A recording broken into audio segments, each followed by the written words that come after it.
Clark the Shark Loves Christmas. Written by Bruce Hale. It was Christmas time at Theodore Roosterfish Elementary, and all the fish were in a flurry. But no one was more excited than Clark the Shark. "Christmas rocks!" Clark yelled. "I love the decorations. And the cookies are even better," he cried. "But the caroling is the best," he yodeled. Fa la la la la la. "Cool your jets, Clark," said his friend Joey Mackerel.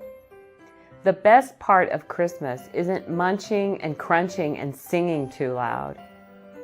"What do you mean?" asked Clark. "It's hard to explain," said Joey. Then Mrs. Inkydink announced, "Time for Secret Santa." "Secret Santa," said Clark. "I didn't know Santa was a spy. Cool." Mrs. Inkydink explained that everyone would pick a name from a hat, and whichever name you drew, you get that classmate a gift. "But you can't tell who you picked," she said. "Where does the spying come in?"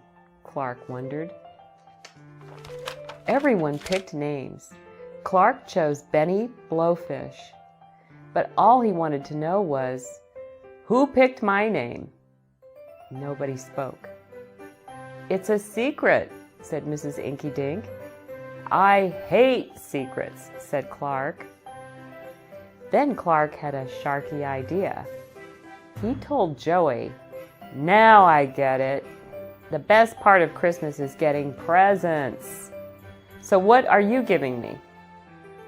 But Joey just shook his head. Over the next few days, Clark tried to spy like Santa. He peeked into his classmates' desks to figure out who had his present. But all he found was a shell, a sand dollar, and an old peanut butter and jellyfish sandwich. He tried to trick his friends with rhymes like, "Every fire has a spark. I bought a gift and it's for..." But nobody confessed. Secret Santa stayed top secret. One morning, Mrs. Inkydink told the class, "Today is your last chance to buy a gift because tomorrow is Secret Santa Day." "Oh boy," said Joey. "Oh joy," said Amanda Eelwiggle. "Oh no," cried Clark. He'd tried so hard to learn what his Secret Santa was getting him, he'd forgotten about Benny's present. Even worse, he'd blown his allowance on the newest issue of Captain Suckermouth. Could Clark just give his favorite comic book to Benny? The next morning, everyone placed their presents around the class Christmas tree. There were big gifts and small gifts, lumpy gifts and thumpy gifts. But which one was Clark's? One by one, kids claimed their presents.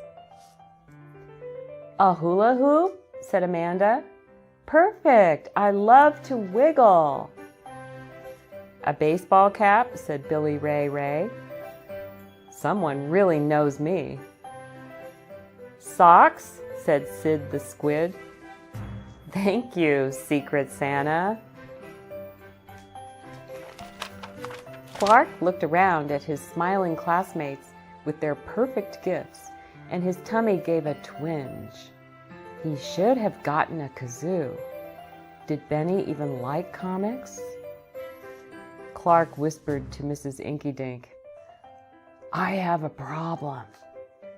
"What is it?" she asked. "All the other Secret Santas got the right gift for the right person," he said. "I'm afraid mine's not so hot." Mrs. Inky-Dink patted his cheek. "It's the thought that counts." Clark cringed. He'd been thinking only of himself. At last it was Benny's turn. He ripped open the wrapping while Clark held his breath. "Wow, Captain Suckermouth," said Benny. "I love Captain Suckermouth." "Thank you, Secret Santa." Clark was so relieved. He blurted, "You're welcome." Everybody laughed. "Well, so much for that secret," said Mrs. Inky-Dink. Then Clark got a sweet surprise when he unwrapped his own present. "Secret Santa's been spying on me," he cried. "Yes, he has," Benny grinned. When all the gifts had been opened, Clark's class continued its party with cookies and carols and Christmassy fun. "Christmas rocks," said Clark. "But one thing about Christmas rocks most of all." "What's that?" asked Joey. Clark the shark smiled. "If you want to be smart, always give from the heart."